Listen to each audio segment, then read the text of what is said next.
Welcome back. No, you're not imagining things. This is yet another Harley. So for someone who said they never owned one Harley, I now own 3. So I guess I was correct when I said I never owned one or just one. This one came out of Maryland from the same gentleman who sold me the lace wheels for the 94. His name is Steve LeBeau. He has become a fan of our show, and I appreciate that, so thank you, Steve, and welcome. This one we agreed on a deal for, and I'm going to be putting it in storage right now, at least until the 94 is finished, and then we'll get to work busy on this one. It's a pretty complete bike, just needs a little bit of doctoring up and putting back together, but I do think I need to get rid of at least some of this blue, if not all of it. This week we got the roll cage painted for the pull tractor. We got a little more work done on the 94 Electra Glide. A couple other things thrown in for good measure. Hope you enjoyed this episode. The Harley tank is done. It's got a couple of dirt nibs in it. We're going to sand those out, polish them off, and put it on the bike. There's one of the dirt nibs there. You can see it has a dust ring.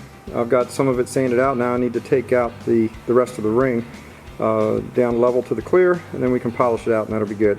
There's only a couple in this thing, so those are the only spots I'm going to do. There's no point in wet sanding the entire tank. The sides have no dirt in it. Get these finished sanded, polish it, and then again we'll mount it to the bike. You can see a hazy mark there between the blue and the white at the front, and then there's a little bit of one right there above the H that needs to get polished out. So they're both sanded, so I'll go through the process and show you how to polish these out. I'm going to use this little 3-inch pistol polisher. Works really well for this type of stuff, so I have to pull out a big polisher and doesn't make as big a mess. I'm going to use the rubbing compound first. I'm going to put a little bit in each one of those spots.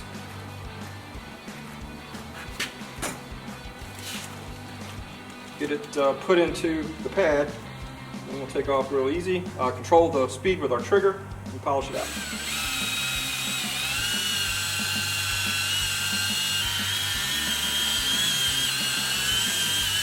Now it takes some moderate force to get out those 2000 grit scratches, but once it starts to dry, you have to stop. Otherwise you'll start scratching it again, or worse, burn the paint. So you want to be careful of that. Once you've got that done once, you want to hit it a second time. Same spots.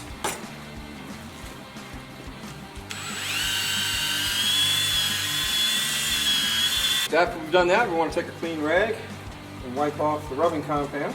It looks pretty good right now, but we need to follow it up with polish because there's going to be some swirl marks there that we're going to want to remove. I've changed pads now. I've got a much softer pad to do the polishing to get out the swirl marks. So we're going to use a machine polish. Same process basically. We're going to put some of this on there like that. That's a little too much, but it'll be fine. Get it tapped onto the pad. Same thing, moderate pressure. Go beyond what you sanded and polished or did before.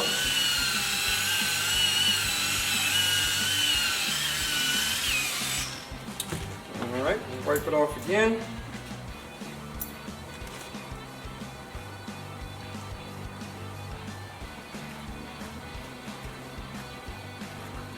And there we go. Looks every bit as good as it did after I painted it, except the dirt nibs are now gone. We'll do that with the other 3 or 4 spots that I sanded over here, and then the tank will be ready to put on the frame. In order to get the bike off the lift, I had to get the rear wheel set. And what's really nice is I used the original spacers. So with this wheel, I guess the dimension was correct from outside to outside with the bearing races, but the bearings that I took out were thicker. They were tapered, so they were a thicker bearing. So I think that's why that inner piece was a little shorter. So once I did all that and got the inner portion of the wheel set up, the outside was the standard dimension, the standard width. So we put the original spacers back in the wheel, tightened up, trued up, worked really well.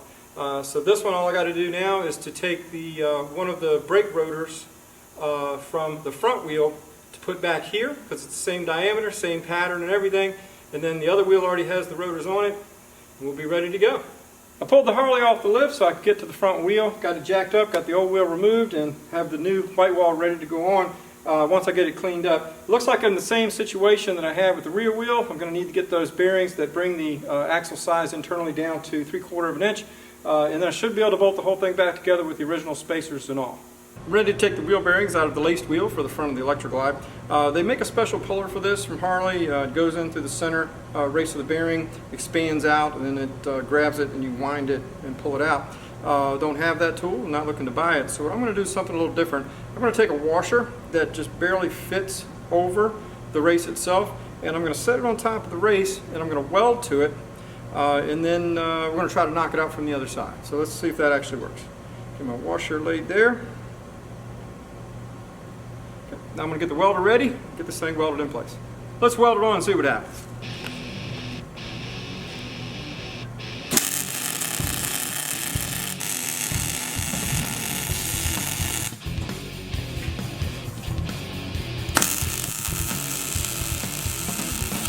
I've got the welder turned up pretty hot for this, making sure we get good penetration to that inner race.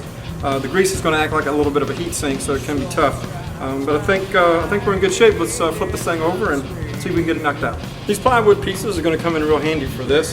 Fits over the trash can. It's got the large center hole, so I can put the wheel over it, center the bearing into it, and then knock it straight through. So there won't be anything to hinder it from coming out. So we'll set that up like that. We'll take the wheel, put the bearing side that I welded down over the hole, center it as best I can. Now let's get it punched out.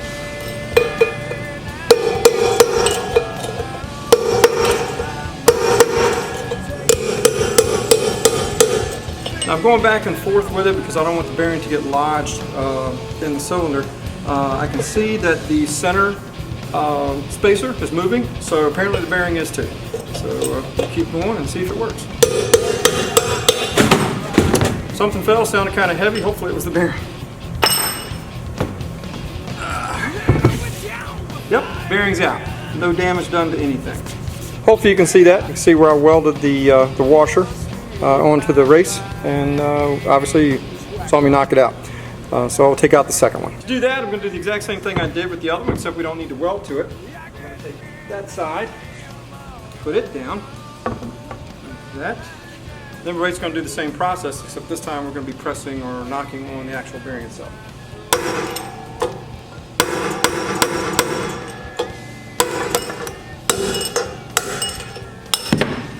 There we go. That bearing's out as well. Now, next thing we're going to do is get our new bearings and get those pressed in place with the center, and we should be okay to get this back on the bike today. You saw me do this last week. I'm going to knock this one bearing in, that I'm going to use the old bearing as a driver to push it in the rest of the way, and flip it over, put the spacer in it, put in the other new bearing, clean it up, and we'll be putting this back on the bike tonight.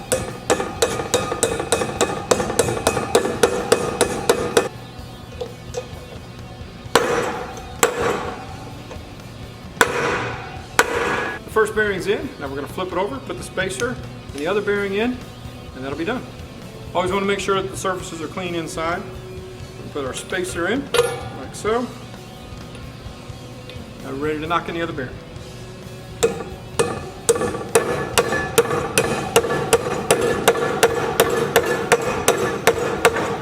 And again, we're going to use the old bearing as a driver.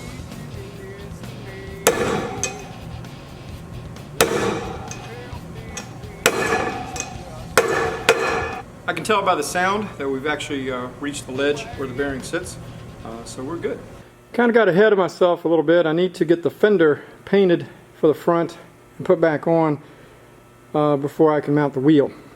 But I just set the wheel there, lean it against the fork, so at least you'll have kind of an idea what this thing's going to look like. It's going to look awesome. I'm getting to work on the front fender now. I think I'm going to be making some changes to it. You can see on this side where I've taken off the one chrome strip and the Ultra Glide emblem there, and it's just a bunch of wax there, and people wax their bikes and stuff. They don't clean around the lettering. What you do is use a baby toothbrush, clean around those kinds of things. But I think I'm just going to get rid of them. This is what it looks like now, with the wording and the chrome piece there, and then the light on the front. I don't think I want any of it. I think I'm going to go ahead and just get rid of all of it, fill in the holes, weld them shut, grind everything down and get it primed up, and then leave it like that. I even think I'm going to get rid of the little mud flap here and fill in all those holes and finish that off as well. I just don't think it's necessary. I think it's too much. I think it's just too much. I think the paint will look fine. I'll make the decision once it's all painted, but I think for right now I'm going to go ahead and just get rid of all this stuff. With the kind of environment that this fender is in, with the tire constantly kicking up road debris and such, all these fastener heads are trying to break off or rounding off. so it's going to be easier to use a little grinder to grind off all of the fasteners.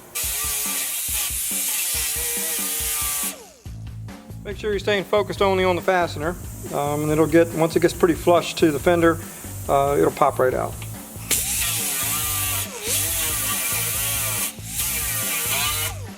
There you go, and it's out. One more to go, and then we can see what it looks like without. I've got all the pieces off of the front fender, the mud flap, light trim, and the lettering. Get rid of all of that. Just kind of dirties up the fender for me. So I'm going to weld all these holes shut and just clean up the entire fender and just paint it, put none of this stuff back. All the holes are ground down on the fender now, so we're going to weld them closed and get them ground off.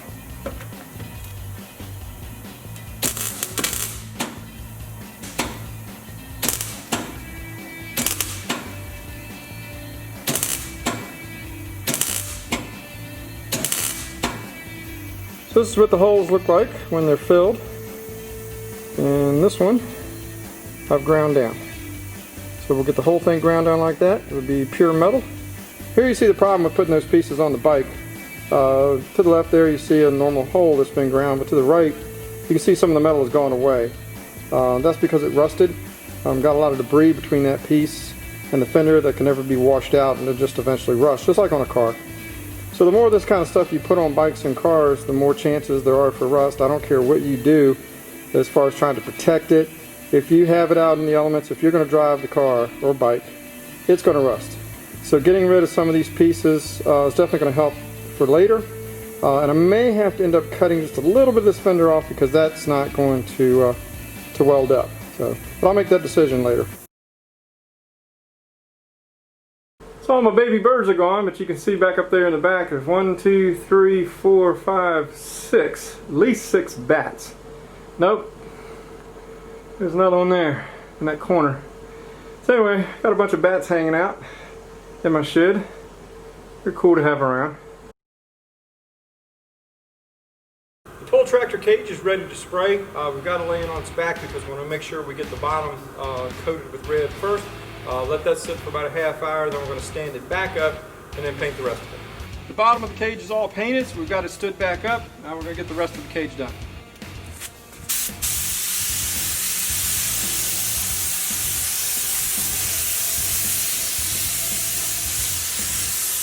We've got the first coat of paint on the cage. I'm going to put a second coat on it to finish it off with this gun so we can get a better fan and reach some of those hard to reach spaces that gravity feed can't do.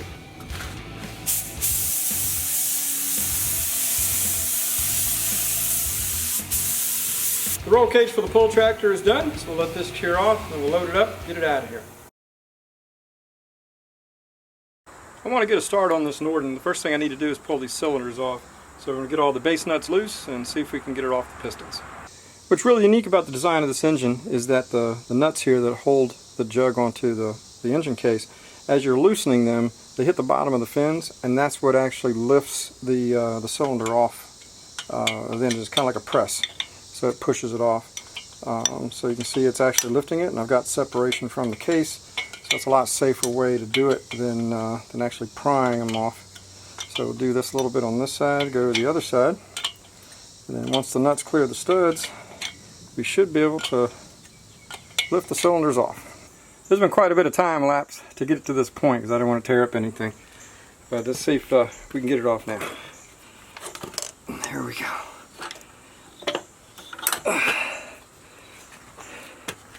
So you can see the piston's pretty scored up here. They're definitely going to be replaced, and more than likely the jug too.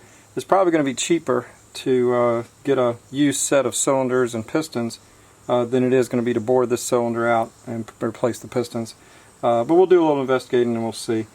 But everything else looks like the bottom end doesn't look too bad, but we'll have to check that out too.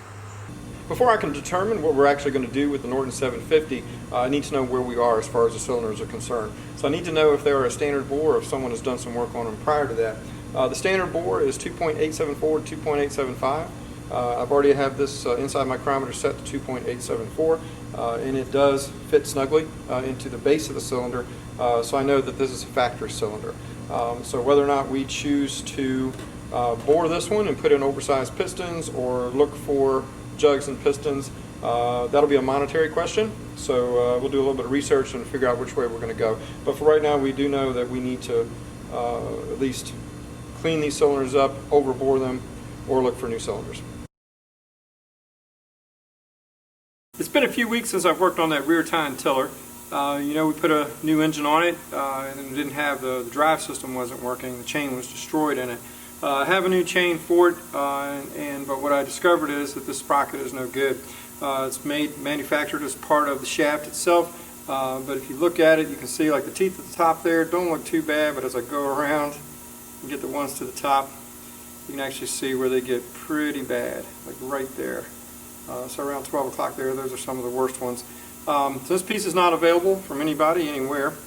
Can't find one used anyplace. So what I'm going to do is, this will be next week, I'm sure, but I'm going to show you how to fix this. I haven't done one for many, many years, probably about 30 years or so. I had to fix one for an overhead garage door where some of the teeth were completely stripped off of it. Basically, I welded onto it and then hand filed everything and brought the teeth back. So I'm going to do the same thing with this one. It'll be a pretty good project, a little time consuming. This is one of those things I just like doing. I like fixing things that have been destroyed and in this case cannot be replaced. So I'm going to show you, in case you run into a situation where there's nothing else available like it, I'm going to show you how you can actually fix this next week. Next time on Bulldog Builds, we'll have our '94 Harley fender finished off and painted. We'll see which direction we're going to take with that Norton 750. And hopefully we'll have that drive gear done for that rear tine tiller. See you next week.